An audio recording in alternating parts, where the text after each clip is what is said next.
All of us know that there has been tremendous efforts before COVID to try and reach and achieve the 2030 agenda. However, the new challenges, whether it's the impact, the economic impact, or what we see today with climate change, there's a need to put this back into the core of what we do. We are a year within the decade of action, and we wanted to convene the global community, the international development partners, governments, private sector, civil society, so we can together collaborate in fashion that adds more governance to the multilateral system. We felt that this was a very opportune time to try and streamline our efforts, particularly when it comes to sustainable finance to help the SDG agenda. What do you think are the most critical problems that need fixing as this conference gets underway? What does it really hope to highlight here? For instance, when we talk about multilateralism, it needs to be more inclusive. All of us should be on the table. So there's a very important need for collective governance, if you will.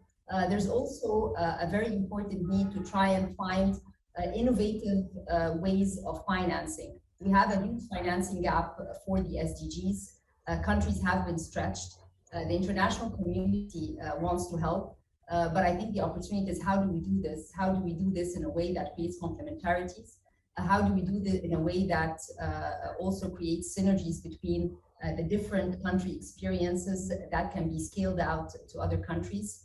Something else which is very much on the forefront of the agenda has been climate change. And we know that there is common yet differentiated responsibility for the different countries, given what the climate agenda calls for. And Your Excellency, a lot of our international viewers are probably thinking, why Egypt? What role can Egypt play in driving international collaboration to address some of these global goals? In more than one way, but let me say that our experience with the international development partners is a unique one. Egypt has a sizable portfolio with the international community, and here I'm talking about official development finance. That is $25 billion. It's across different sectors, renewable energy, gender, social, programs, etc. And this collaboration with the international community has actually shown the commitment when it comes to transparency, governance, and also environmental standards. So we wanted to show how this can be scaled out to Africa. So we have a very important African presence. We also wanted to make sure that the voice of the triangular cooperation, what was known as the South-South cooperation, can also be very much vivid and present.